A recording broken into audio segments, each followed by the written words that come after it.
Benjamin Chaim.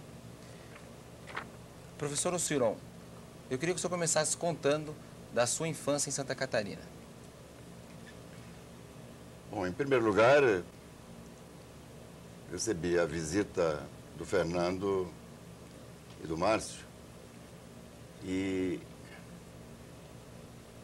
confesso que o susto foi grande, porque fazer esse depoimento no momento em que a Secretaria de Cultura tem como secretário de Estado um homem do quilate Eduardo Rocha Vilmonte, uma grande cultura, inteligência brilhante. Me recordo que fez aqui uma convenção da Ordem dos Advogados do Brasil, no Teatro Guaíra, que marcou época. Acabei sendo convencido por vocês de dizer alguma coisa, mas me considerando tão pequeno diante da grandiosidade da cultura do Paraná, esse estado que me acolheu, e aqui casei, aqui tenho meus 6 filhos. Meu pai trabalhava na construção da estrada de ferro Blumenau, Rio do Sul, e morava em Londres. Primeiro filho, aconteceu então de eu nascer em Rio do Sul, na maternidade da Frau Plautz. Depois viemos para Blumenau, Itajaí. Meus pais nasceram em Itajaí. Como Itajaí não tinha ginásio, com grande sacrifício, meus pais conseguiram que eu fizesse o curso ginasial no Colégio Bom Jesus, no internato do Colégio Bom Jesus, em Joinville. 17 anos, terminado o curso ginasial, como não havia curso colegial diurno, eu achei que deveria começar a trabalhar. Consegui o meu primeiro emprego no Banco Indústria e Comércio de Santa Catarina, o Banco Inco. Hoje, todos sabem, foi incorporado pelo Banco Bradesco. A agência era na Monsenhor Celso, onde hoje tem uma agência do Bradesco. Ali comecei a trabalhar em Curitiba para fazer o meu curso colegial e o meu curso de contabilidade. Assim foi, já em Joinville, fui vice-presidente do Centro Cultural Cruz e Souza, um poeta catarinense, simbolista. No período do simbolismo. Excelente autor, e nós, querendo homenageá-lo, então demos o nome do nosso centro cultural, do colégio. Em Curitiba, ingressei depois, trabalhando no Banco Inco. Aí já começou a atividade, porque no Banco Inco, como todo bancário, me recordo até que naquela época diziam que, naquela época, o bancário era obrigado a usar gravata. 54 isso, 48. 48. Mas ainda não mudou muito? E os meus colegas diziam, pois é, o conceito, a definição de bancário. Bancário é um sinônimo de mendigo, gravatado, não é? Então, porque usava gravata, mas na realidade era um mendigo gravatado. Era bastante baixo o salário. Eu comecei então a trabalhar paralelamente com livros. E a minha primeira representada foi a Conquista. Poxa. Uma editora do Rio de Janeiro, que era de propriedade do meu querido Hersen, que o Chaim conheceu. Eu conheci. A ele e a sua filha. Depois fomos consegui outras representações, como a editora Atlas. E aí a atividade livreira começou. Em 54, então, foi quando o senhor abriu a Distribuidora Nacional Limitada. Como bancário, não é, e livreiro, optei, então, de organizar uma empresa, a Distribuidora Nacional. Aí já com outras representações, conseguimos a Companhia Editora Nacional, à época a maior editora de livros didáticos do continente, da América do Sul. Então, e a atividade foi crescendo e chegamos a uma condição de uma grande distribuidora, realmente. Nós tínhamos 82 editoras que nós distribuíamos. Nos livros didáticos adotados no Estado, nós tínhamos um percentual de quase 80% das adoções.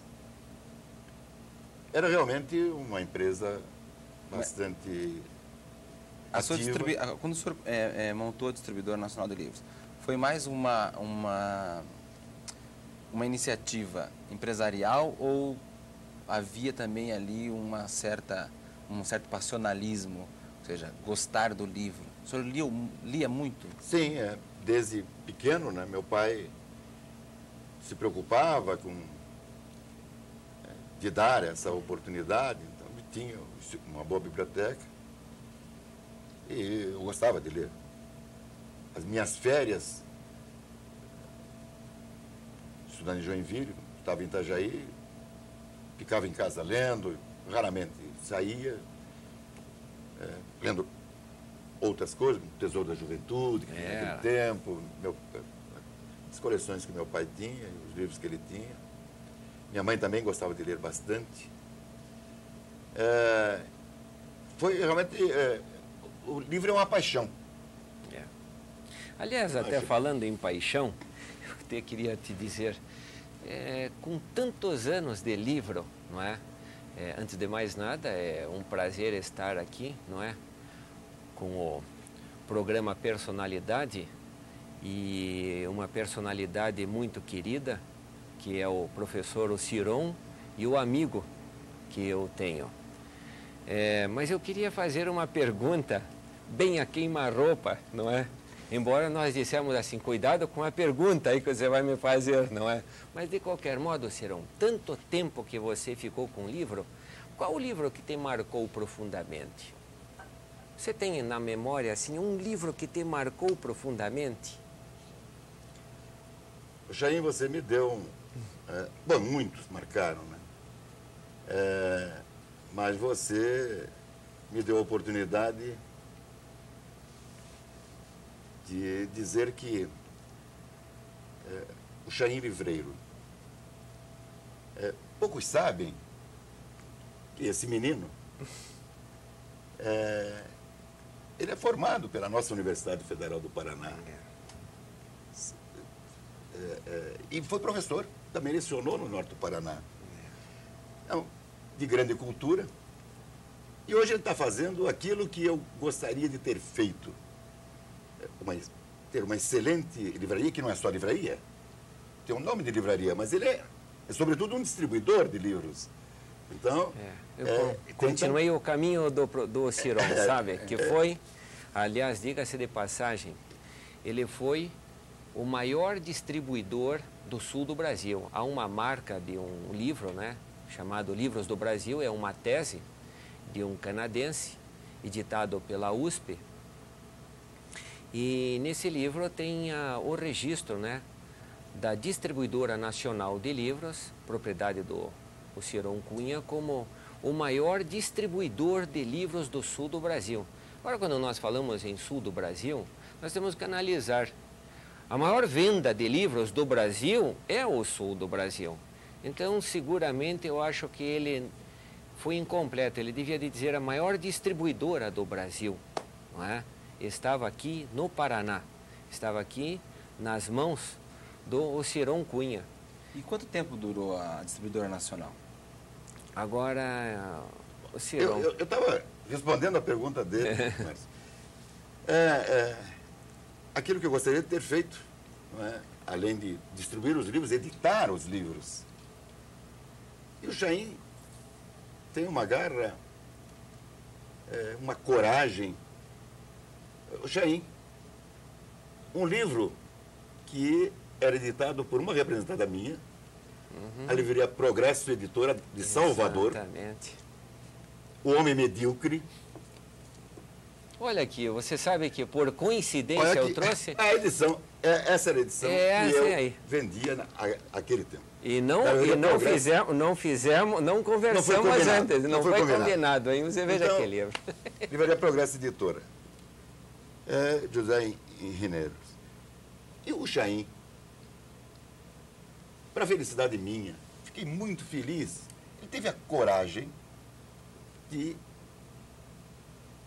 como editor, que hoje é e consagrado, de reeditar esse livro. Chaim, você merece realmente esse Então, livro. esse foi um livro que marcou você. Para mim, eu também considero. Fiquei muito feliz quando você teve a iniciativa de fazer a sua edição do livro. E agora eu fico até comovido de ver a edição original que eu vendia. Original. Que eu vendia porque essa editora de Salvador, na Bahia, era uma das minhas representadas. Poxa vida, esse é um livro de marco, realmente. Eu até quero dizer que no meu período de ginásio e de científico, né, o meu irmão, sabe que todos nós, descendentes, éramos ensinados a ganhar dinheiro. Porque chegava no domingo, todo mundo queria ir ao cinema. E eu acho que não foi diferente também do teu período, né, de infância e adolescência. Então a gente tinha que fazer uns trocados. Eram uns trocados aqui em Curitiba. Trocar gibis, né, na frente do cinema, né, para ter o dinheirinho a fim de entrar no cinema. Mas o tempo foi fazendo a gente foi fazendo e transformando em comerciante essas coisas. Meu irmão, nós estávamos sempre juntos, e aí uma vez ele me disse assim, ele estava fazendo científico, e ele me disse, eu preciso te mostrar um lugar onde nós podemos ganhar dinheiro. É numa distribuidora em que os alunos não podem ir comprar e nós podemos pegar os livros e levar lá para as escolas. Foi ainda na minha época, então, de término de científico, entrada para a universidade, que eu vim conhecer a distribuidora nacional. E nessa época eu nem pensava em ser livreiro e trabalhar com livros, embora tivesse uma paixão muito grande por livros. Mas aí os funcionários da distribuidora nacional, e nesse período nem pensar em conhecer o dono da distribuidora nacional, que para encontrá-lo é como se você tivesse na época, você conhecendo o médico, você conhecendo o prefeito e falando com o padre. O Cirão também era uma pessoa famosa, e devido aos trabalhos intensos dele, dificilmente, você falava, no máximo era com o gerente. Eu comecei a ir comprar os livros para vender na antiga Escola Técnica Federal do Paraná, que era o Cefet. Ainda não tinha firma registrada, mas a gente ia lá e comprava os livros com um desconto, não é? Pagava à vista e ia na escola, e com isso ganhava um dinheiro para comprar mais livros. Como os funcionários, os gerentes, um deles era amigo de infância, não é? O Valdomiro, não é? Que foi um gerente da empresa, ele dizia, olha, vocês não podem fazer mais isso, porque vocês têm que ter CGC, vocês têm que ter inscrição de empresa, não é? E essa história foi indo, que uma hora apareceu uma concorrência, eu estava na Universidade Federal do Paraná, e eu já era representante da Enciclopédia Britânica. Aí me apareceu a oportunidade. Montei uma firma só para vender as enciclopédias Britânica e Barça na universidade. Disse, bem, eu ganho a minha porcentagem e depois eu fecho a empresa. Até consultei o contador, dizendo a ele, né, olha, quanto que vai dar a entrada e a saída para fechar a empresa? Porque eu não tinha interesse, os meus sonhos eram outros. Mas não deu certo o meu sonho, que era voltar, não é? Era ir para Santa Catarina, até incrível. O Ciron veio de Santa Catarina e eu, curitibano, ia para Santa Catarina no meu sonho. Não deu certo, eu continuei a livraria. E aí eu comecei a conhecer mais o Ciron, a sua empresa, o seu modo de ser.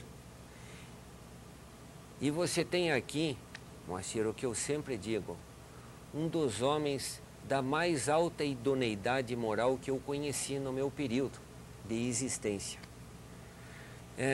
Você pode avaliar, na verdade, uma coisa interessante. O professor Ciron, quando eleito reitor da Universidade Federal, porque a briga, né, dos livreiros eram concorrências. Então haviam concorrências na Universidade Federal, aqui na Universidade Católica que estamos, tem concorrências. Então, decide o melhor preço. Agora você veja, a distribuidora nacional, ela tinha a maior fatia do desconto. O editor não vendia para nós. Nós tínhamos que ir nos suprir da distribuidora nacional. O que ele podia fazer como reitor da universidade? Ele sempre vendia para a universidade. Eleito reitor, ele proibiu a sua distribuidora de vender livros para qualquer órgão público, federal, municipal e estadual, enquanto ele fosse reitor. Então você veja, enquanto nós estamos aqui vendo a locupletação no Congresso, não é? Nós estamos nessa data da vergonha aí, não é?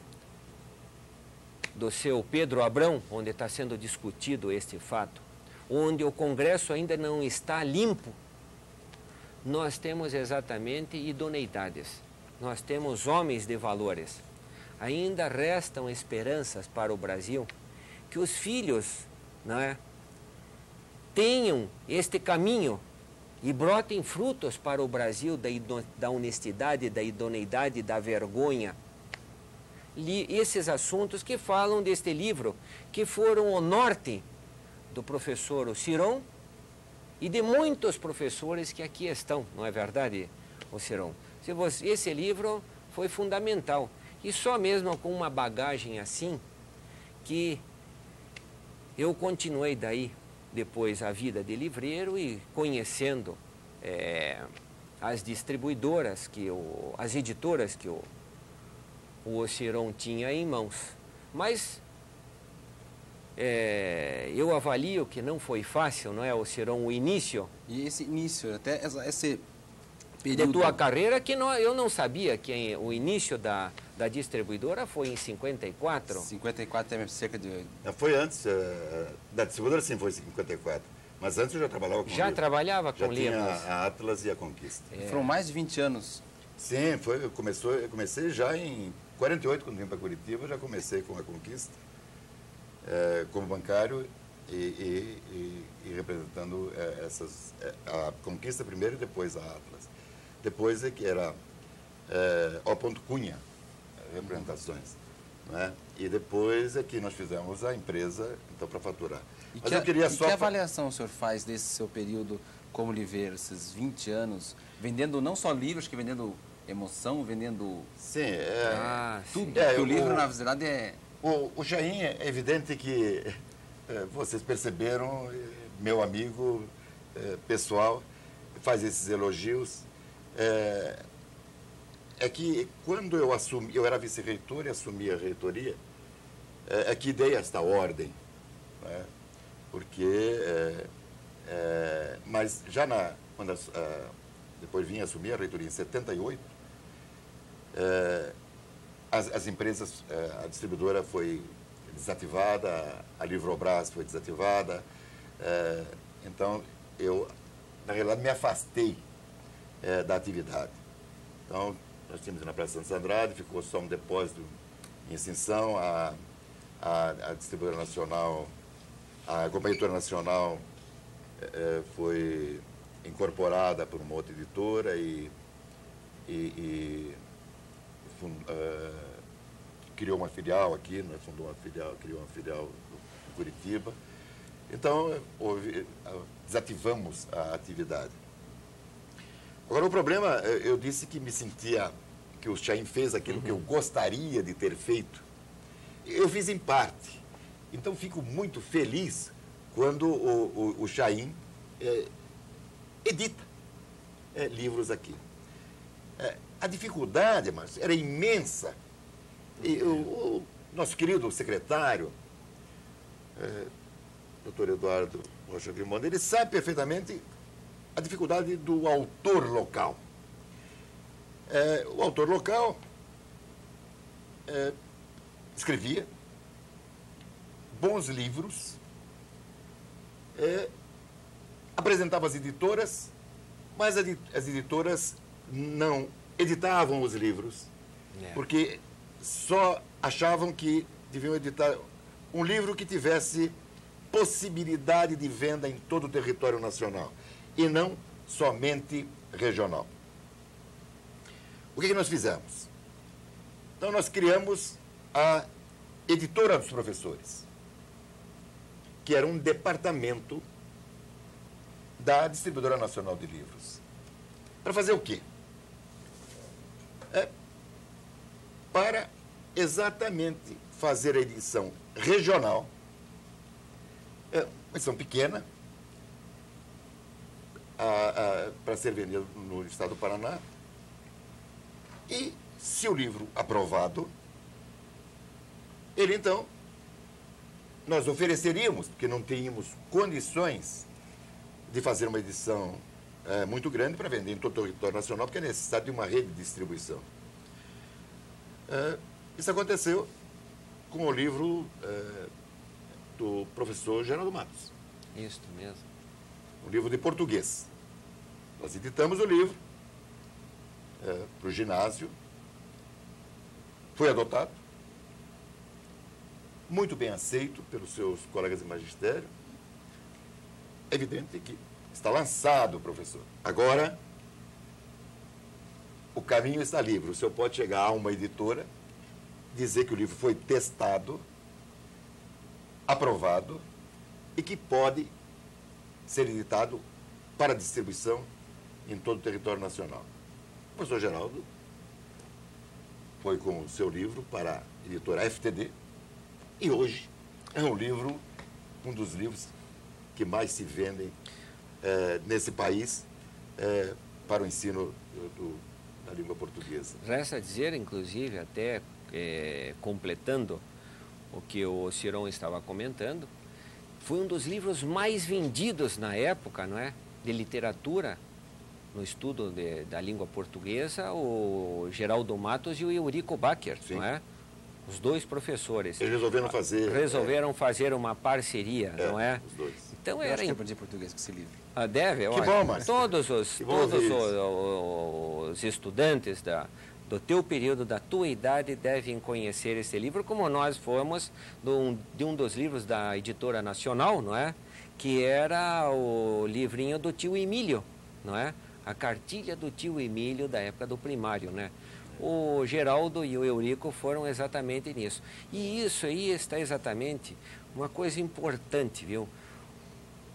A coincidência do professor Ociron ser distribuidor, editor e livreiro, não é?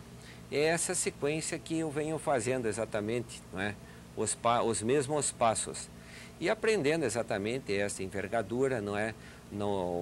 e sempre fazendo perguntas no que eu estou certo, no que eu estou errado, né? Da minha vida. Porque você veja o caso de hoje, né? Hoje nós temos o quê? Hoje nós estamos num perigo extraordinário. Nós estamos vendo todo dia empresas abrindo concordata e falência. E vamos continuar assistindo ainda o ano que vem.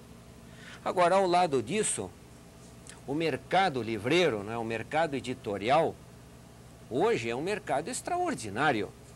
Não era um mercado de anzol e vara como foi no período da distribuidora nacional. Até para você receber o livro, as estradas eram ruins. Hoje você recebe o livro, se você quiser, no mesmo dia. Você liga para a editora e na hora do almoço ele está colocando na Varig 140 e você vai buscar no aeroporto, entregue no dia. Quantos caminhões que caíam na estrada, o Cirão, você se lembra? Mercadoria que ficava desativada. Quanto tempo levava o livro para vir de Minas Gerais, do Rio de Janeiro para chegar aqui e depois a distribuidora, não é, entregar para todo o mercado paranaense e catarinense, que era a representação do Cirão. Então era uma briga na entrada da distribuidora, Márcio, que você nem queira saber. Tinha fila. Os teus empregados trabalhavam até de madrugada. Eu também com ele. Exatamente. E a gente ficava até de noite. Então, passe às 11 para pegar a mercadoria, ou então, aí, enfim, era uma loucura. Quer dizer, comprar livros no Paraná era ir à distribuidora nacional, fazer ficha. Eu comecei exatamente, né, este período de livreiro comprando livros lá na distribuidora nacional. Essa tua livraria, no endereço dela agora, a livraria do Chaim, fica do lado Ela da Federal? fica ao lado da reitoria, na Rua General Carneiro. Ela está ali desde de 72. Então, em 77, em 77, quando o nosso professor Cirão foi eleito, você já estava ali do ladinho, quando ele foi eleito reitor da Universidade do Paraná. E como é que foi ser, durante 4 anos, reitor da Federal? Mas se você ainda me der a oportunidade de conversar ainda sobre a fase de livreiro e editor, eu citei o caso do professor Geraldo Matos, que depois, como você muito bem disse, fez parceria com o professor Eurico Bach. Eles lançaram a nível nacional, então, os seus livros. Você veja que havia um ideal exatamente, né, disso. Há um ideal que norteia o livreiro. Sempre há ideais dentro dele. Quer dizer, é promover exatamente os autores.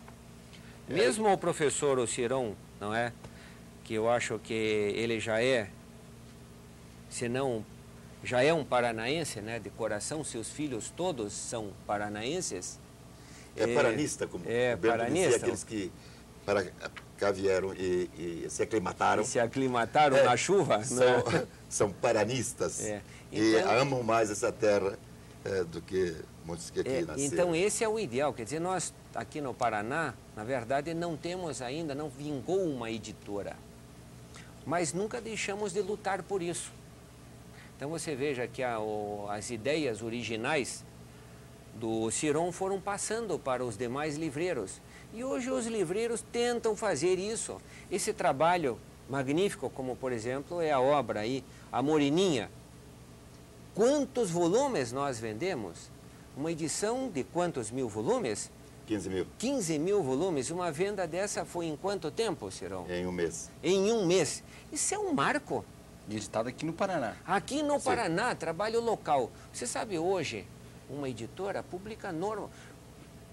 Quando ela faz uma publicação excelente, ela publica 5 mil volumes. Para vender isso, quiçá, em um ano, a venda. Quando vende, quando ela é feliz nisso. Agora você veja, o trabalho de plantar o livro. O trabalho, por exemplo, na época, todos os livros editados no Brasil, 80% eu acho que eram de autores estrangeiros. Sim, no meu tempo que estudei economia, era só o livro do Fundo de Cultura e Econômica do México. Fundo de Cultura. Nenhum livro editado em português. A editora Atlas, não é, Cirão? Acho que a editora Atlas que começou publicando, a traduzir e a buscar autores, não é? Nacionais. Nacionais. Sim. Buscando na USP e lançando excelentes livros que a gente, quando tinha exatamente isso, era a penca, né, do lucro, era a editora Atlas. Nesta época, eu posso te dizer, viu, por mais que você veja ali a nossa livraria com um certo sucesso, mas vou te dizer um dado extraordinário, Cirão. Os alunos compravam mais na tua época e os pais compravam mais, os professores compravam mais. Eu não sei se é o processo dos meios de comunicação que estão enfraquecendo isso, não sei se são os preços, não sei se é o salário, não é? Tudo corrobora exatamente para que anteriormente o professor que saía com uma pilha de livros da livraria, hoje ele compra um. Ou quando não, ele vai a uma fotocopiadora. Quando não, os cursinhos fazem o que antigamente não existia, Cirão. O que os cursinhos hoje fazem? Eles fazem do livro uma apostila. Sequer se pensava um colégio, na época da distribuidora nacional, na época da maior distribuidora que nós tínhamos aqui, pensar-se em fazer. Havia até exatamente uma queima de colégio, não é verdade? Se o colégio fizesse isso, era uma vergonha, né? Havia, como por exemplo, poderia dizer o quê? Havia mais vergonha, talvez, no Brasil. Mas até você levantou um ponto, o senhor quer falar do Letras Paranaense, mas eu ia abordar mais para frente, até depois de falar do seu trabalho como reitor da Federal. Eu queria saber até essa questão, queria que a gente conversasse um pouquinho sobre o livro. O livro hoje, esse livro, aquele livro que marcou a sua vida, O Homem Medíocre, e hoje o livro? Bom, me permita ainda que eu, como saudosista, o Chain ainda falou que os funcionários trabalhavam à noite. Eu também ia abrir pacotes lá porque tinha que fazer as entregas. Livro didático tem que ser vendido rapidamente. Porque o professor adota o livro e quer que os alunos tenham o seu livro num período curto. É que naquela época eu me preocupava muito, eu conversava muito com o professor Bento Munhoz da Rocha Neto, constituinte, eminente deputado, do nosso querido Paraná. E na Constituição de 46 estava lá a participação dos empregados nos lucros das empresas. E olha, Márcio, em 1954, o contrato social de minha empresa já está lá. 10% dos lucros para os funcionários. Em 54? Contratual.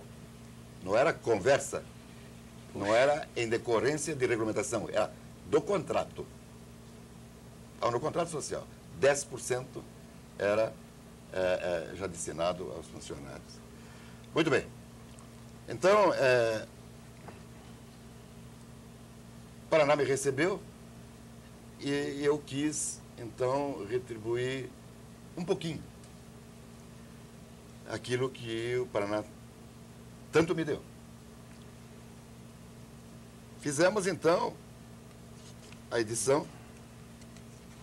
Dois eminentes professores, Felício Raitani Neto e Colombo de Souza, pedimos aos dois, porque diziam, no Paraná não há literatura, não há autores que possam ter edições a nível nacional.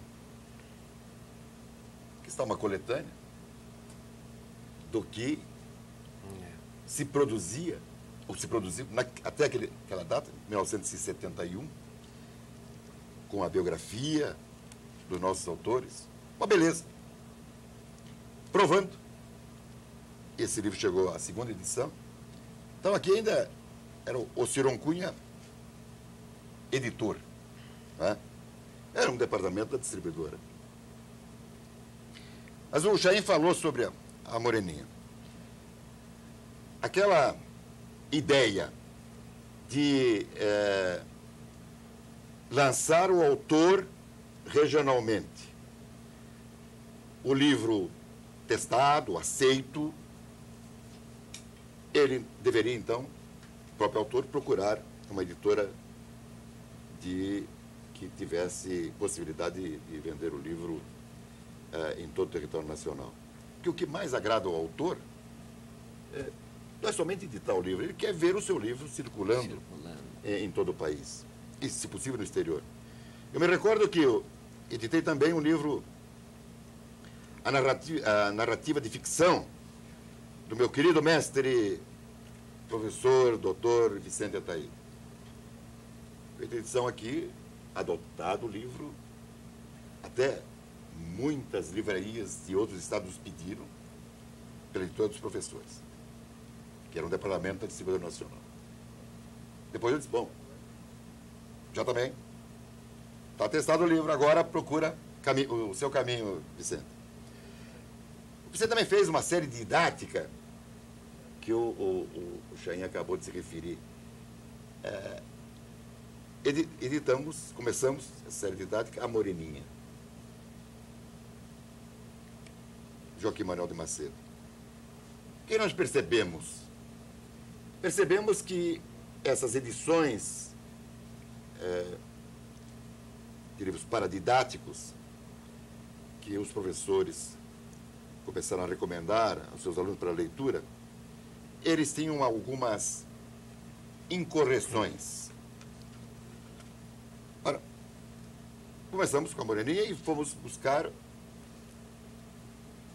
a edição mais fiel, que era a 5ª edição da livraria Garnier, editada em 1872, que estava depositada na Biblioteca Nacional. Então fomos lá, retiramos, com base nessa edição, que era a mais fiel, então é que publicamos a Moreninha. E uma beleza, porque o professor Vicente Ataíde, ele fazia uma orientação para a interpretação do texto e um vocabulário. Então, mantinha a linguagem da época. Era fiel à linguagem da época. Fiel, e não dizendo, bom, aqui, pataca, alguns livros a gente via lá, daquele lembra pataca, põe cruzeiro real. Não, tem que ser no original. Essa foi. E foi uma beleza. Quer dizer, a repercussão. Como os demais livros que nós aqui lançamos, Doutor Vicente, está lançado o seu livro. Agora, o senhor procure voos mais altos. E ele foi para a Magro, que editou uns 20 livros, todos comentados e orientados pelo professor Vicente Ataíde. Essa, então, foi a nossa atividade. E que foi um grande sucesso, diga-se de passagem. A Magro Rio fez exatamente edições em torno de 10 mil, 15 mil, 20 mil, até 30 mil volumes. Desta série. Desta série, que nasceu aqui no Paraná. Nasceu exatamente aqui, eu me lembro. Quando lançamos, então, lançamos a Moreninha, e depois estava previsto o lançamento de Iracema, José de Alencar, o Milton de Muquem, Bernardo Guimarães, Inocência, Visconde de Toné, Memórias de um Sargento de Milícias, Manuel Antônio de Almeida, Helena, do Machado de Assis, mas... Ermitão de Muquem, eu me lembro, né? Pedimos ao... O Birajara, quando eles fizeram os livros, até digo, não sei se... vou fazer também uma pergunta bem bandida. Ciro, o que você acha? Você criou, não é? Criou o aquário, né? Para os peixes estarem ali, e de repente isso sai da tua mão. Como é que você vê isso? Bom, o problema é como é que saiu, quer dizer, como é que não saiu, quer dizer, nós compelimos os nossos autores a que saíssem, em busca de voos mais altos. De voos mais altos, quer dizer, não foi sem nenhum constrangimento, quer dizer, não, foi lançado, o senhor, não, eu fico fiel. Não. A ideia não era essa, a ideia era lançar o autor paranaense a nível nacional. E então fazer a edição regional, bom, está aqui a edição piloto, testada, aprovada, feitas as correções possíveis, chegava para a editora, então, e a editora publicava com um risco menor. Não é? Então já não tinha aquele receio, não, isso vai só vender no Paraná. Não, não vai vender só no Paraná. Vai vender em todo o Brasil. E foi o que ocorreu. A Moreninha já, não é edição da editora dos professores, mas edição da Magrol, né? Vendeu em todo o Brasil e edições, uma atrás da outra. E os outros livros que o professor Vicente também fez para essa série. E essa seriedade com que o senhor tratava o livro com seriedade. Baseado nisso, que avaliação o senhor faz do livro hoje? Como se tratam, como os editores, como as editoras tratam o livro e tratam os autores? O livro é paixão. Para você realmente ter uma atividade como... Porque não é uma atividade muito rentável. Há outras que têm um resultado muito maior. Mas você precisa gostar do livro. Né? E não há possibilidade de nós desenvolvermos um país se não possibilitarmos o acesso cada vez maior dos leitores a uma boa leitura. A edição que nós fizemos disso aqui, eu me recordo que um distribuidor de São Paulo disse, olha aqui, você aumenta o preço de capa, porque sobre o preço de capa há um desconto para o distribuidor, não é? Não estamos interessados no lucro. No aviltamento. Interessa é vender um livro de qualidade. Então, era R$2,50, parece que nós lançamos. Era baratíssimo. Baratíssimo, era metade do que o mercado vendia os demais livros para didático. Bom, então você aumenta para 5%, me dá 50% e eu coloco em todo o Brasil. Não interessa. Se você quiser trabalhar com uma margem menor, a R$2,50, tudo bem, mas eu não permito que ampliar. O que eu quero, e fiquei muito feliz, porque 15 mil adolescentes compraram o número era fantástico na época. Quase todas as escolas do Paraná adotaram o livro. Já é fantástico. Então, isso sim, isso dá satisfação. Não é o lucro, se eu ganhei ou perdi. Não, isso não estava contando. Era essa obrigação que o livreiro tem para com a cultura, com a educação da nossa juventude. Isso é que é importante. Essa que é a função do livreiro. Não é um simples mercador, comerciante de livro. É uma atividade diferente. Assim que nós interpretamos, não é, Xen? Aliás, até nesse período, eu dei uma entrevista no jornal que foi uma confusão. Não sei se eu havia te comentado. Existia uma editora que você também era distribuidor, mas eu consegui pegá-la também mais tarde como distribuidora. E havia uma série, a editora Verbo, não é? De Portugal, e nela tinha uma coleção chamada Coleção RTP. Essa coleção trazia uma obra de um autor brasileiro consagrado, né? Jorge Amado, Mar Morto. Essa mesma obra, editada antigamente pelo Martins Livreiro, que hoje não existe mais essa editora, depois foi comprado os direitos e hoje Jorge Amado só publica pela Record. A Record, na época, tinha o preço deste livro. Não, eu acho que ainda era com Martins Livreiro, ainda os finais do Martins Livreiro. Finais da década, no começo da década de 70. Sabe que essa obra Mar Morto, Ciro, vinha para mim em torno assim por uns R$10. E a mesma edição editada em Portugal vinha por R$2,50. Era um quarto do preço. Então, só comentando isso, que uma obra como essa, a Moreninha, você encontrava no mercado por outras editoras, porque já estava em direito público, não é? Sim. Então, podia se publicar e pode se publicar com um valor menor. Aí, quando eu soube isso, eu peguei, mandei publicar, os jornais fizeram, mas sabe qual foi o que você fez à Câmara?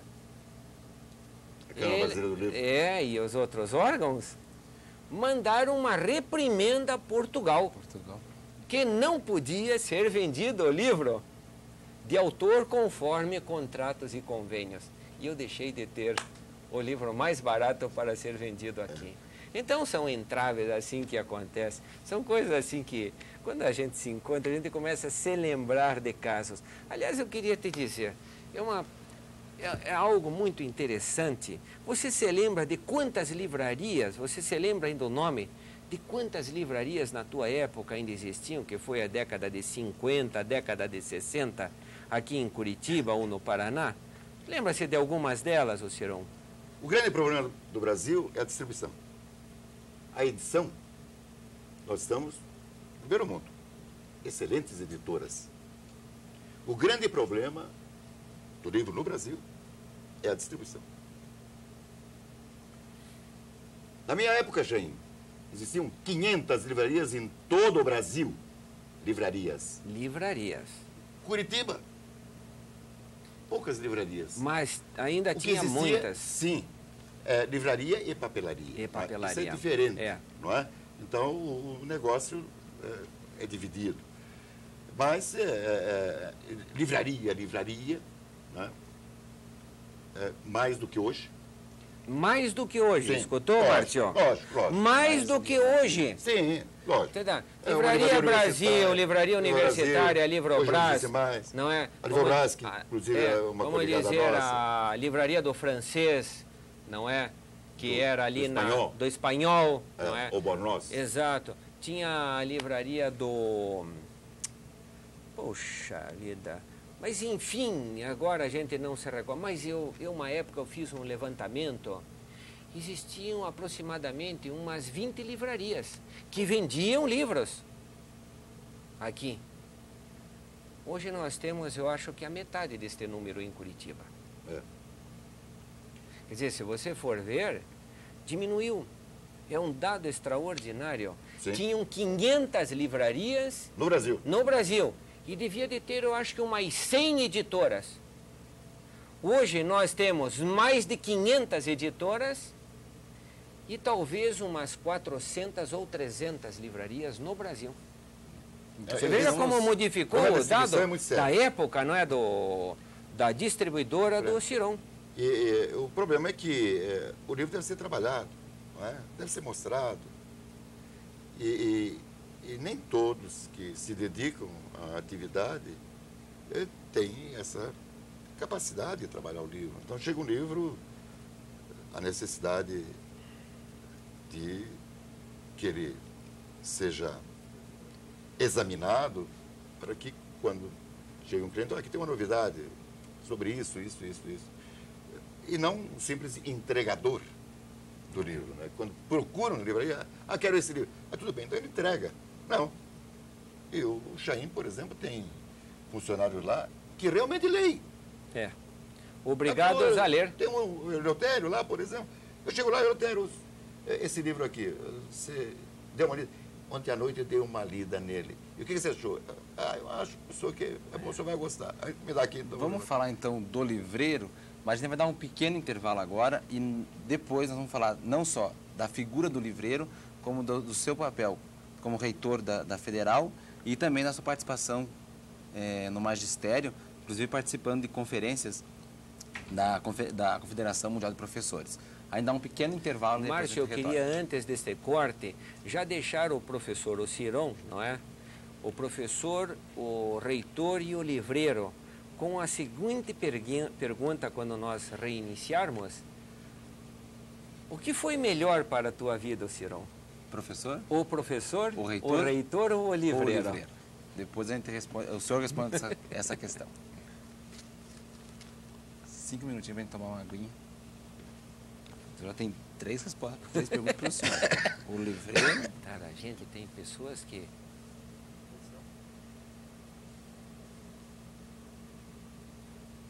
E nós reiniciamos então esta conversa com o professor Cirão Cunha e ele vai responder primeiro, professor, primeiro nos contar um pouco do seu trabalho como reitor da Universidade Federal do Paraná, os 4 anos que o senhor ficou na reitoria.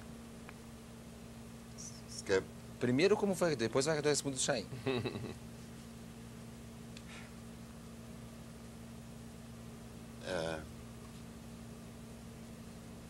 Aconteceu eu ser reitor. Nada estava planejado. Entrei numa lista sextupla para ser vice. E mais tarde, o professor Euro Brandão é que encabeçava a lista para o reitor. O professor Teodócio terminou o seu mandato, meu antecessor, Teodócio Jorge Aterino. Como vice, eu assumi. Em 31 de dezembro, o professor Euro, primeiro da lista, renunciou à lista sextupla. A lista foi devolvida. O Conselho Universitário, o Colégio Eleitoral Especial, que é composto por Conselho de Administração, Conselho de Pesquisa e Conselho de Curadores, 35 dos 37 votaram no meu nome para substituir o professor Euro Brandão como primeiro da lista sextupla para reitor. Isso em fevereiro. Fui entregar a lista ao ministro Ney Braga, dizendo a ele, não é que eu não quisesse ser reitor, quem não quer ser reitor, é que eu tinha outras atividades que realmente me davam algum resultado financeiro e eu precisaria continuar com as mesmas para manter pelo menos o mesmo padrão de vida. Então não é que não quisesse, que não podia. O ministro Ney Braga disse, não, mas você foi bem nesse período lá, você que vai ser nomeado. Eu fui nomeado. Dia 22 de março já estava nomeado. Me recordo que o ministro até chamou o Dr. Carlos Alberto Direito, que era o seu chefe do gabinete, só que prepara a portaria que eu vou viajar com o presidente Geisel. Ele vai inaugurar o fundão, construções lá da Universidade Federal do Rio de Janeiro. Depois ele irá uma viagem internacional até a Alemanha e eu quero já que ele assine antes da sua viagem. E como é que foi o trabalho na FEDENAF? Estava nomeado. Eu estava no colégio, nesse colégio eleitoral que elegia, porque eu era representante de professores titulares, eleito por eleição direta dos meus pares. Por isso estava nesse colegiado que fez. Bom, o trabalho. Uma pessoa só, nada pode fazer. Se alguma coisa durante a minha gestão foi significativa, né? É porque havia muito amor pela universidade. A partir dos nossos funcionários, que ganhavam muito pouco, muito pouco. E eu não consegui um novo quadro antes de deixar a reitoria. Mas olha, Márcio, trabalhavam com uma dedicação, com um entusiasmo pela universidade. Não pelo salário que recebiam, não. Eu me recordo que em 1980 saiu o decreto de 1820 que fez um novo enquadramento do magistério. Os professores seriam reenquadrados. Nós não tínhamos naquele tempo os dados no processamento de dados, no sistema eletrônico. Não. Basta de cada professor. Manualmente eles fizeram. Saiu dia 13, se não me falha a memória, 13 de dezembro. E nós teríamos que ter a atualização desses dados. Porque até então o Banestado processava a nossa folha. E nós, em 81, passaríamos a nós mesmos, nosso centro de processamento, processar a folha e entregar já a fita para o Banestado. Em pouco tempo, 1.867 professores fizeram o enquadramento. Eu me recordo do Natal até a festa do Natal, meus filhos, o que vocês estão fazendo aqui? Vocês têm famílias, todo mundo para casa. Por favor, pelo menos no dia do Natal. Mas era assim. Muito bem. Para pagar os professores os novos salários, havia necessidade de levar toda a documentação a Brasília, eles examinarem as portarias, os enquadramentos, e aí davam ordem para a implantação dos novos salários.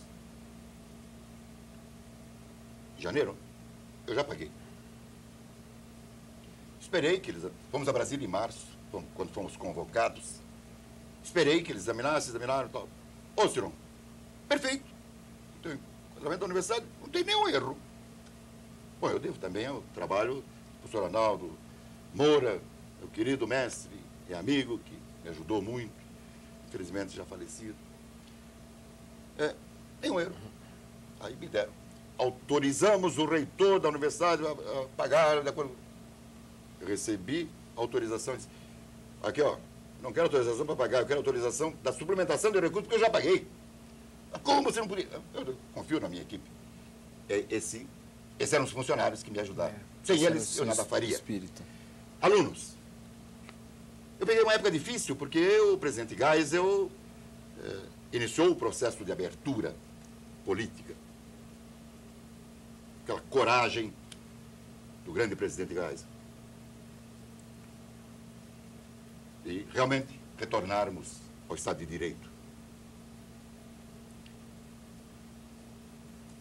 Será que eu posso reclamar dos alunos, eu como reitor? Não. Os nossos alunos faziam as semanas de estudo e eles organizavam, mas eu ficava estupefato, porque a única coisa que eu podia ajudá-los, nós naquele tempo também tínhamos problemas de recursos financeiros, não eram abundantes.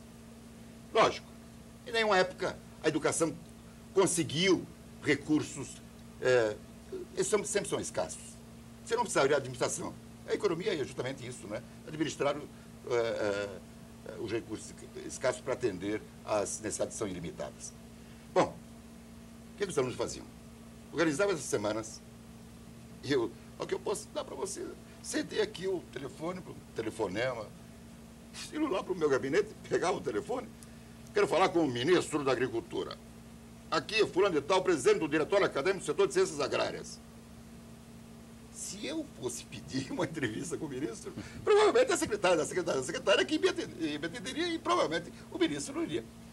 Pois eles conseguiam falar com o ministro, com as maiores autoridades técnicas desse país e traziam especialistas de primeiríssima linha. Faziam as suas conferências. Eram por cursos, né?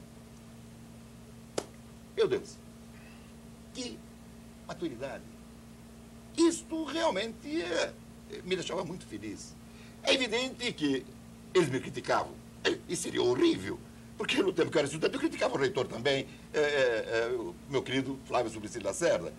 Eu fui presidente do diretório acadêmico, presidente do Conselho Permanente da URP, tesoureiro do Diretório Central de Estudantes, e não era um estudante pacífico, não. Eu sabia reivindicar. E seria horrível se eu não tivesse críticas dos estudantes. Horrível. Como dizia o Nelson Rodrigues, a universidade é burra, né? A unanimidade é burra. E eu não gostaria de unanimidade na universidade. Os professores. Vou contar uma história. O estudante que tinha que trabalhar para estudar, resolvi fazer um curso preparatório para assalariados e filhos de assalariados. Convoquei as federações de trabalhadores e seus sindicatos lá no gabinete da reitoria.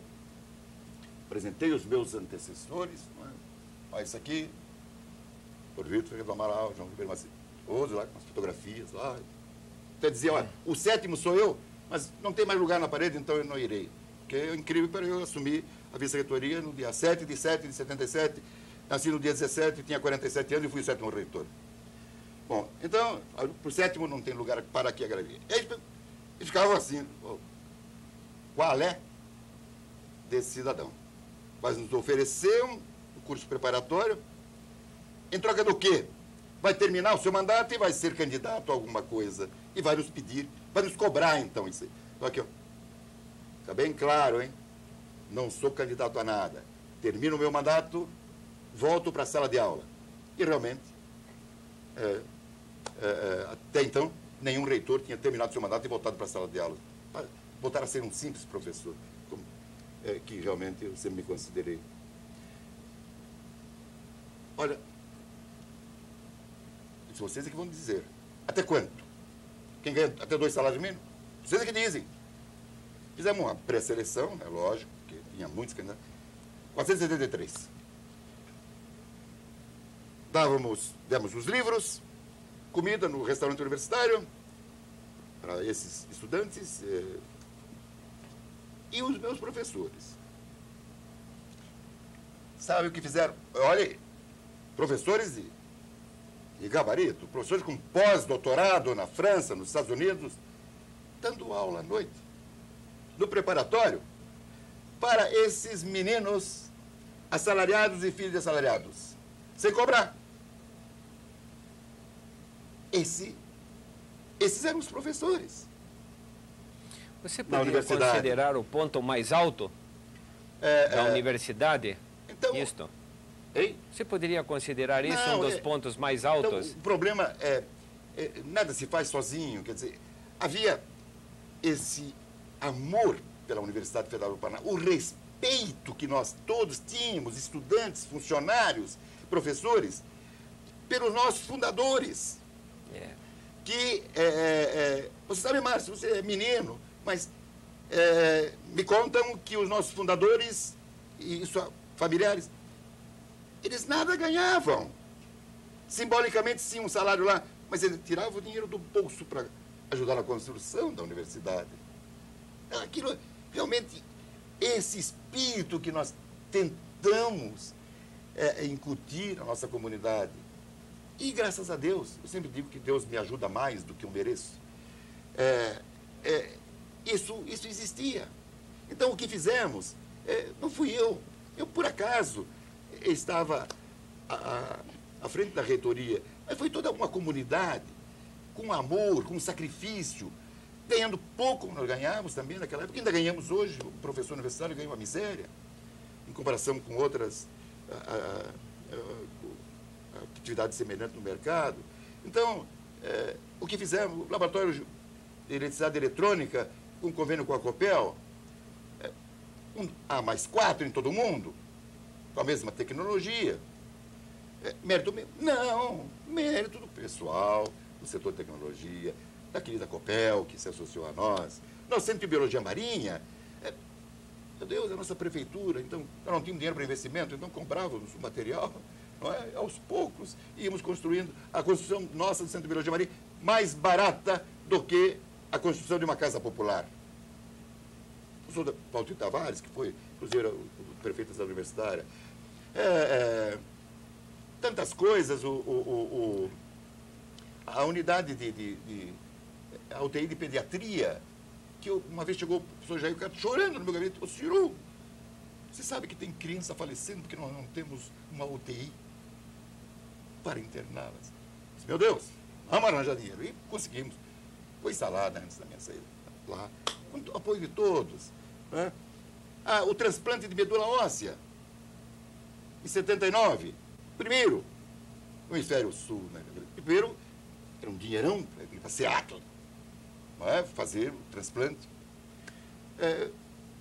O professor Eurípides recebeu propostas milionárias para ir para a Suíça, para os Estados Unidos, e porque não tinha um equipamento. Eu disse que é uma centrífuga. Então, se não houver similar nacional, nada impede que possamos comprar. E quanto custa? $3.000. Vou conseguir. E era em novembro, hein? Novembro de 77. Reuni tudo que tinha lá. Professor, está aqui. Dinheiro. E ele comprou a centrífuga, então precisava lá. E saiu em 79 o primeiro transplante de medula óssea do hemisfério sul. Mérito meu? Não, dos professores. do professor Pasquini, do professor Barbosa, do Eurípides. Quer dizer, gente de... professor Furtado, gente de primeiríssima. Gente que trabalha por amor na universidade, e não pelo simples salário. Foi graças a isso que, se apareceu alguma coisa durante a minha gestão, o mérito não foi meu. O mérito foi de toda a comunidade. Mas tem liderança nisso? Eu acho que há muito valor no teu período. Eu poderia dizer um local onde eu tenho estado, porque eu tenho sítio, e eu vi, não é, a reestruturação da fazenda da Universidade Federal do Paraná, que é também um mérito teu, Ciron. No teu período começou, e hoje você veja que a fazenda da universidade, ela supre de leite todo o hospital de clínicas. E os restaurantes universitários. E os restaurantes universitários. Isso é um dado extraordinário. E ela estava abandonada. Se não abandonada, ela estava capengando. Então, esse impulso dado, eu sou bandido mesmo, sabe? Eu gosto de ir lá perguntar, de fuçar, mas como é que aconteceu isso? Quem que melhorou e quem que piorou isso? Então, a gente vai sabendo. Esse também talvez seja um outro mérito, né, da gestão na Universidade Federal do professor Ociron. Isso não é mérito meu, não, Jair. Você conhece bem o diretor atual, que era diretor do setor de ciências agrárias. É verdade. Na minha época, o tal diretor lá que você conhece bem, o professor Luiz Marco Perli, ele era o diretor de ciências agrárias. Então, o mérito é dele, da equipe dele. É excelente. Ele não é mas essas lideranças foram colocadas por você, isso aí é importante. O caso, por exemplo, de trazer o Newton, né, no restaurante da universidade, com essas novas técnicas, esses novos acertos que ele está fazendo, não é? O custo do alimento para a Universidade Federal tornou exatamente baratíssimo. A prefeitura, com o convênio que ele fez, torna exatamente o alimento mais barato, né? Os nutricionistas da universidade fazem exatamente aonde? Fazem em local, em próprio habitat da Universidade Federal. Isso que tem que ser, a universidade tem que ser nesse sentido. Este choro, talvez, que o professor Ociron venha dizer, é exatamente a época antiga, não é? De que a gente morria pela universidade. Nós estamos procurando os espartanos da universidade hoje, não é? Para onde estão indo as nossas universidades? Será que está correto essa privatização que nós estamos procurando? Será que não? O que está faltando? Então, eu acho que, não sei se é isso, mas foi um período áureo, um período de briga, um período de luta, um período em que as ideologias dentro da universidade brigava-se, mas brigava-se pela universidade, não contra a universidade. Então, esse foi um belo período. Mas agora eu gostaria que eu visse a minha pergunta. Falta como professor ainda. Porque de 66 até 72, professor Ociron, o senhor participou como membro, né, da Confederação Mundial de Professores e teve aí participações importantes em conferências que se realizaram em Seul, Vancouver, Dublin, Abidjan, Sydney, Kingston e Londres. A sua vida como professor, um professor que realmente vai fundo, vai à luta, vai procurando melhorar a situação da sua classe, né? Foi membro também da Associação Paranaense dos Professores, Associação dos Professores do Paraná, de 63, 66, e o professor Ociron Cunha. Bom, o Jair disse que às vezes não me encontrava na Distribuidora Nacional de Livros. É porque eu também era professor. Então, lecionei na Faculdade Católica de Direito, na Faculdade Católica de Economia e Administração e Economia, FAI. Antes lecionei no curso técnico de comércio, inclusive, do Bom Jesus, antes de lecionar na Faculdade de Direito e na Faculdade de Administração e Economia da Católica. Quando estudante, fiz política estudantil e fiz política gremial, quando professor. Ocupei alguns cargos em diretorias da Associação dos Professores do Paraná, que na minha época tinha cerca de 35 mil associados em todo o estado do Paraná. Em 63 fui eleito. Época difícil. Em 64 ocorreu a Revolução? A Revolução em 31 de março de 64. Eu, nesse período, 63 a 66, eu era o presidente da Associação dos Professores. Nessa qualidade Nessa qualidade não, aí fui eleito em 66, eu fui eleito presidente da Confederação Brasileira de Professores. Nessa qualidade de presidente, cada confederação de determinado país, professores, tem um delegado por cada 5 associados.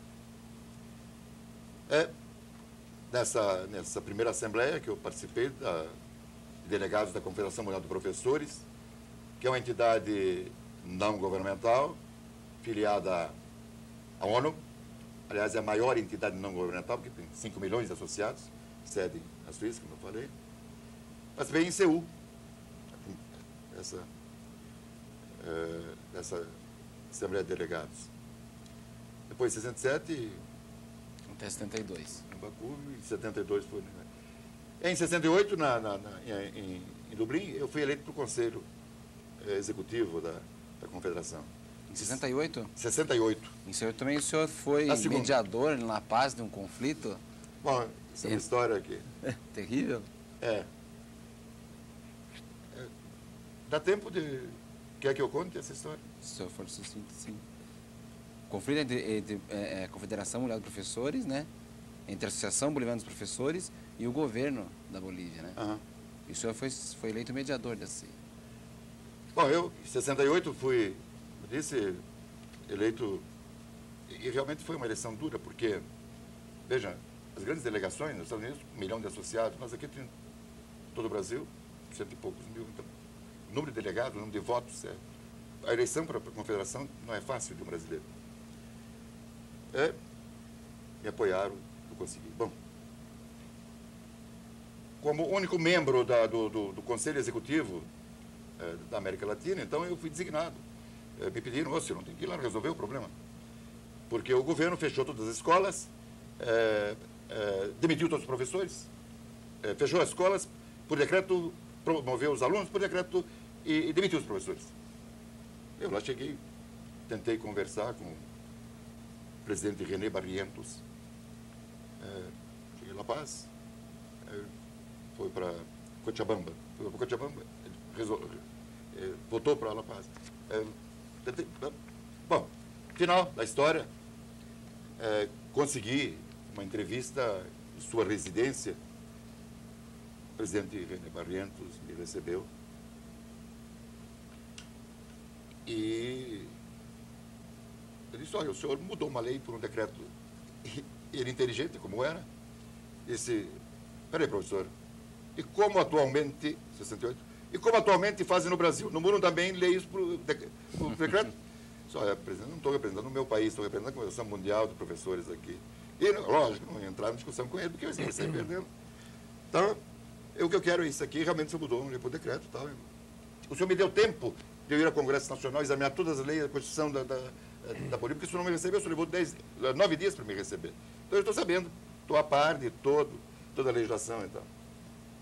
E eu fui de táxi lá. E quando saí da residência, despachei o táxi, lógico, porque não ia deixar o táxi me esperando lá. Ele morava distante. Professor, como é que o senhor vai para o centro da cidade? Ele morava retirado de La Paz. Eu vou pegar um táxi, presidente. Como? Você não vai ficar aí fora procurando um táxi. Vou mandar te levar, então. E quando eu cheguei na Federação dos Professores, que me viram um carro oficial me trazendo, isso já era 2 horas da manhã, disseram, ué, você teve sucesso? Não sei. O presidente pediu que amanhã às 8 horas estivesse no palácio, que iríamos conversar. O senhor, isso aí, aqui não é comum, o presidente não faz isso. Você deve ter agradado. Mas no meu país isso é normal, se alguém vai me visitar e não tem condução, eu vou levá-lo ao hotel onde ele está. Não, mas isso não é hábito do presidente Barrientos. No dia seguinte, lá fui, e felizmente, o presidente readmitiu os professores, voltou à legislação antiga. Então, foi muito agradável essa situação. Mas aconteceu um incidente em Abidjan, em 69, que eu relatei, então, que eu havia ocorrido lá. E eu disse, olha que... Aí o presidente Barrientos faleceu, ele era da aeronáutica. Houve um acidente e ele faleceu nesse acidente. Assumiu o vice-presidente Salinas. Nessa reunião eu coloquei que eu tinha estado em contato com todas as autoridades, inclusive com o chefe das Forças Armadas, Ovando Candia, general Ovando Candia. Nessa reunião eu disse aqui, ó, assumiu o vice-presidente Salinas, mas teremos que também ter contatos com outras pessoas influentes para que não haja regressão do que foi combinado com o presidente Barrientos, que faleceu. Os professores não sejam demitidos outra vez. Eu disse, olha, vamos para todos, que eu tive contato com isso, educação, ministro de assuntos rurais e tal. Manda para todos, inclusive o chefe das Forças Armadas. Um inglês lá, eu fui um pouco jocoso e falei, mas é porque, no meu entender, o vice-presidente que assumiu Salinas é como a rainha da Inglaterra, a reina, mas não governa. Ele não gostou da colocação. Bom, tudo bem, mas se o senhor quer, vamos mandar então. Tem que fazer mais respeito para todos. 15 dias depois, Ovando Candia assume a presidência da República e derrubou o vice-presidente Salinas, que assumiu. Aquele que reinava, mas não governava. Certo? Então, aí começaram bom, o senhor não deve ter realmente estudado a situação lá, a situação política e tal. Quando chegou em Sydney, em 70, eu fui eleito, de 600 votos, eu tive 60% dos votos, fui reeleito no Conselho. Dá para responder a pergunta do Chain agora? Bom, o Chain, pouca gente sabe que onde é a livraria distribuidora Curitiba, acho que você não sabe isso também. Eu tinha uma livraria que eu fundei com duas colegas, chamava Livraria do Mestre Limitada. Essa livraria era minha e dessas duas colegas. Mas depois uma casou, ia sair de Curitiba, a outra também com problema de saúde. Bom, eu sozinho não fico, porque vocês, a ideia era as duas bibliotecárias, então a ideia era de duas bibliotecárias sendo proprietárias de uma livraria. Quer dizer, esse é um modelo muito bonito, que eu achava que podia dar certo. Não deu certo, bom, eu sozinho não posso, não é, cuidar aqui. Aí então convidei o Valentim Pedre e sua esposa, dona Miriam. Fizemos uma sociedade. Então a Livraria Distribuidora Curitiba foi fundada por mim. Era uma livraria minha que eu transformei, extingui a Livraria do Mestre Limitada e criei a Livraria Distribuidora Curitiba. O contrato foi feito por mim, o aluguel. Ele começou a Livraria Distribuidora, essa grande rede que tem hoje aí. Então, só que figurava, lógico, a outra sócia era o Valentim, a esposa, e a outra sócia era a minha mulher. Então, depois ele foi crescendo, méritos ao Valentim e aos seus filhos. Então, a rede foi crescendo e é lógico que ele foi criando outras livrarias que têm o nome de Curitiba, Livraria Curitiba, mas na realidade são outras denominações sociais. A Livraria Distribuidora Curitiba é aquela da voluntária. Né? Então, eu tinha outras empresas, a Livrobras, distribuidora, eu tinha uma filial em Londrina. Quando fui para a vice-reitoria, então, resolvi desativá-las. Em 78, então, definitivamente desativá-las, quando assumi a reitoria. E dessas eu tinha o meu prolabore. E passei a receber apenas o salário de professor. Você vai dizer, não, de reitor, não, de professor. Porque a função gratificada, no meu tempo, DS3, de reitor, era menor do que o vencimento de um professor titular. Era menor. Hoje não. Hoje o reitor ganha muito mais do que um professor titular. Mas naquele tempo, então a lei permitia, então se optava pelo vencimento do professor titular e 20% de gratificação, da DS3. Mas era menos. como diretor do setor de tecnologia, o professor Vernara, por exemplo, professor catedrático, como diretor do setor, que era DS1, era muito menos do que professor titular. Então, ele optava pelo vencimento do professor titular e 20% da função gratificada. Ora, eu passei a viver, então, somente com o salário de professor. E o meu padrão de vida, evidente, ele caiu bastante. Financeiramente, então, respondendo concretamente a sua pergunta, foi uma lástima para mim. Eu hoje poderia estar financeiramente bem, se tivesse mantido a minha atividade comercial, né? Não fechado Londrina, a Livrobras não fechada, tudo bem. Mas foi uma opção. Foi uma opção, opção do mestre. Surgiu o problema da vice-reitoria e o ministro de Braga, então, embora tivesse colocado o problema, que, olha, é que não queira, que não posso. Não, é você. Bom, desativei as empresas, não apareci mais nela, e desde vice-reitor não recebi mais Prolabore. Comecei a viver só da atividade de magistério. Então, um padrão de vida, evidente que meus filhos reclamaram, não é? Imagina. Reclamaram porque, como comerciante, como empresário, eu tinha um padrão de vida e baixou bastante.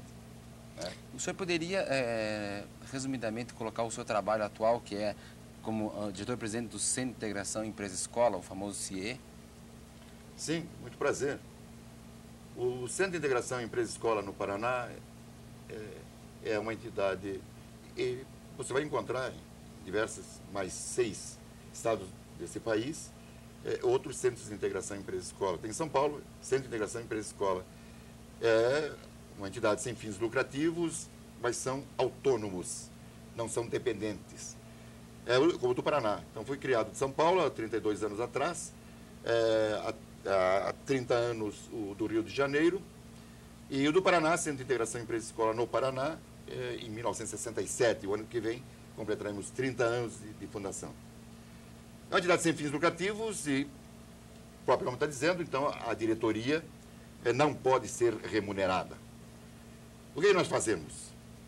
Para simplificar, para não tomar muito o tempo dessa entrevista.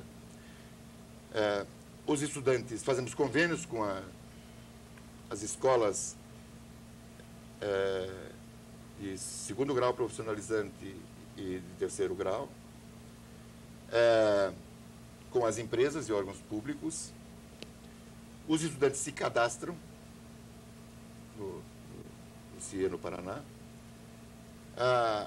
A instituição, a empresa, o órgão público, então, oferece uma oportunidade de estágio. Nós apenas recrutamos. Aí mandamos para cada vaga 3 candidatos. A empresa, o órgão público, é que seleciona um dos 3. Aí fazemos um contrato, um termo de compromisso de estágio. E esse estágio tem que ter correlação com o curso que ele frequenta. E ele recebe, a empresa nos paga, então, uma bolsa auxílio, que nós repassamos totalmente para o estudante, o valor da bolsa auxílio, e a empresa paga um plus, que é 10%. Para nós fazermos o quê? Para nós fazermos a administração do CIE, contratarmos obrigatoriamente, somos obrigados a fazer isso, um seguro contra acidentes pessoais, então ele é coberto, o estudante, as atividades administrativas que nós temos, são 18 unidades no interior do Paraná também, além de Curitiba, né? Então, fazemos o acompanhamento, ele tem que fazer relatórios trimestrais do que ele está fazendo na empresa, se realmente é compatível, porque o receio é que essa atividade haja distorção, que isso vire um subemprego. Não é subemprego. Não é subemprego. Ele tem que... A atividade que ele executa na empresa, que o estudante tem que ter correlação com o curso que ele está fazendo. Se houver desvirtuamento, nós rescindimos o contrato porque percebemos isso pelo relatório de atividades e acompanhamento que nós fazemos. E também tem um supervisor na própria empresa, que de 6 em 6 meses ele também tem que fazer o seu relatório e dizer como ele está supervisionando o estagiário dentro da empresa.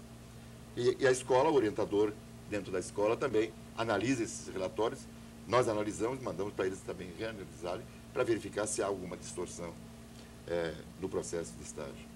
Então, é uma atividade muito bonita, que nós estamos prestando lá, meus colegas de diretoria, o professor Djalma Lopes de Medeiros,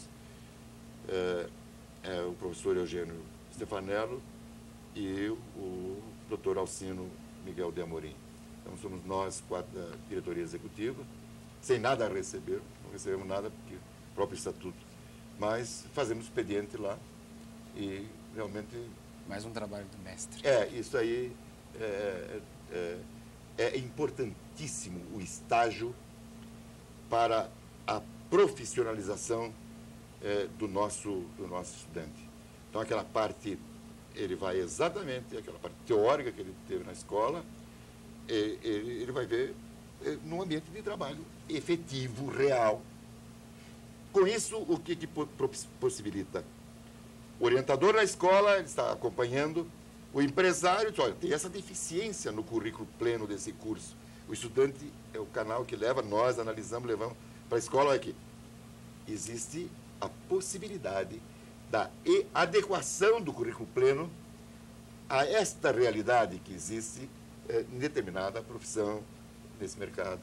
Então, essa é a nossa atividade que nós prestarmos, então, a comunidade, damos à comunidade essa contribuição. Eu queria, então, agradecer a participação do Aramis Chaim, né? Obrigado. O livreiro Aramis Chaim, dessa pessoa maravilhosa que ele é, e agradecer ao professor Ociron Cunha e pedir, professor, que o senhor deixe para esta geração e para as gerações futuras uma mensagem, geração do Paraná, o senhor que é um exemplo de probidade, de trabalho e, mais uma vez, no exemplo de desprendimento, né? Pela causa pública, uma mensagem para o futuro. Olha, vocês viram todos que eu nada fiz sozinho. Meus companheiros, nas minhas empresas, nas atividades de magistério que eu exerci, os meus alunos na universidade, os funcionários, os colegas de magistério, os professores. Sozinho não faz nada. Hoje não existe mais o líder carismático. Hoje o que existe é uma liderança funcional. Quer dizer, um determinado indivíduo pode representar o interesse de um determinado grupo num determinado momento, até que esses interesses sejam atendidos. Mas não há mais a liderança do De Gaulle, do Kennedy, não existe mais. Hoje, o que se deseja e se fala muito, a administração participativa. Então, o que se deve fazer é com que todos pensem como solucionar os problemas. Vamos participar. A gente pensa às vezes que, não, mas esse tem mais cultura, mais informação do que eu, então ele poderá contribuir. Não. Eu, com menos cultura, menos experiência do que ele, eu também posso contribuir. E, às vezes, a minha contribuição pode ser muito mais valorizada no grupo do que aquele que tenha uma outra visão do problema. Então, se vocês aceitarem de alguém, não é que saiba mais, porque é aquele negócio, né? Eu só sei que nada sei. Mas é alguém que acredita nesse país. Acreditem em vocês. Vocês podem. Acreditem nas nossas instituições. Acreditem no trabalho sério, como esse desenvolvido na Secretaria de Estado da Cultura, pelo nosso querido Eduardo Rocha Virmone e a sua equipe do Museu da Imagem e do Som. Acreditem em governantes sérios, que pensam não em si, mas antes de dar de si, sem pensar em si. O Paraná, nós somos abençoados. O que temos lido nos últimos dias, o nosso governador conseguindo trazer grandes empresas para esse estado. Por favor, de onde eu estiver, estarei sorrindo para vocês daqui a alguns anos, feliz, porque vocês acreditaram em vocês, na sua cidade, no seu estado, no nosso querido Brasil. Obrigado. Obrigado, Chaim, mais uma vez. E mais uma vez, obrigado, professor. Parabéns, professor.